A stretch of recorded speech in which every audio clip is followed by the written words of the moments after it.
Bonjour à tous, donc aujourd'hui nous allons voir pourquoi nous utilisons en fait un montoir ou un avantage. Tout simplement ça va être pour éviter de tirer sur le dos du cheval. Donc tant que possible, comme on fait de la randonnée, on va toujours en trouver en extérieur, que ce soit des petits talus, des fossés. On va essayer de s'adapter en fait suivant les avantages qui s'offrent à nous.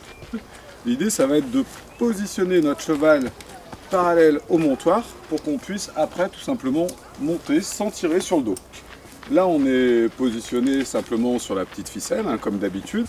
Donc comme d'habitude je vais me retirer de la ficelle pour me mettre sur le mors. Au préalable on a bien vérifié que notre cheval était bien sanglé. Donc vous voyez là comme on a marché un peu, je peux le ressembler un peu d'un cran. Et là on va présenter notre cheval au montoir. Donc l'idée c'est quand même de faire une boucle assez longue pour arriver justement bien parallèle. Exceptionnellement on le tient bien comme dans les centres équestres, sous. Voilà. Et on se met sur le côté un peu comme dans le camion, vous voyez, pour bien pousser les hanches, pour être sûr qu'elles soient au bon endroit. Et après donc je vais simplement prendre ma rêne extérieure, d'accord, passer sous l'encolure. L'objectif c'est de ne pas tirer sur la selle. Donc je prends un peu de crinière, je pose ma main à plat sur l'assise et là je vais pouvoir monter tout en délicatesse.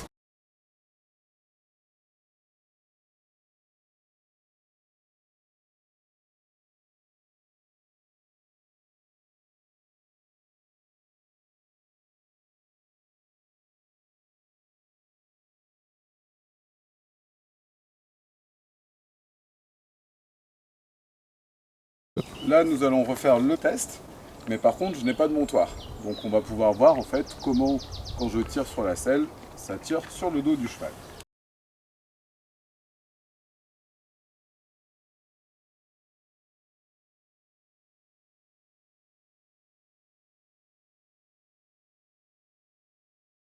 Donc nous, comme on fait beaucoup de randonnées, l'avantage c'est qu'on va avoir beaucoup d'avantages ou de montoirs à notre disposition.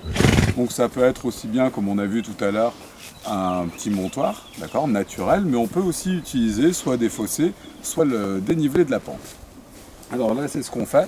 On utilise le dénivelé de la pente, et donc c'est pas que le fait d'avoir un avantage, mais c'est aussi bien la position. Donc tenir la crinière, d'accord, pas tirer sur la selle, mais bien mettre sa main sur l'assise. Et après, l'objectif, c'est d'être léger tant que possible et pouvoir monter sans tirer sur le garrot ni la colonne. L'autre avantage d'utiliser un montoir, c'est que justement, nous, en randonnée, on va avoir bien sûr les fontes qui vont être remplies, mais aussi les sacoches. Et à l'arrière, on va avoir un chardin qui va encore plus augmenter la difficulté quand on va vouloir monter à cheval. Donc le fait d'utiliser un montoir, vraiment, va simplifier les choses.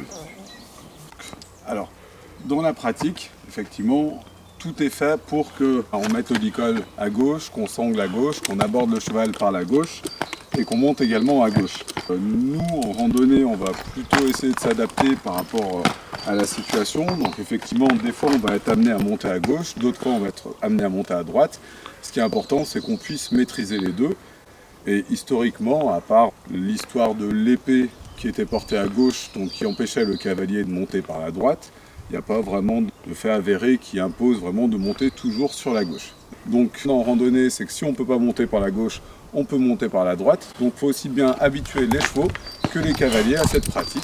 Donc j'ai pu monter à droite sans souci, Cacharel n'a pas bougé du tout.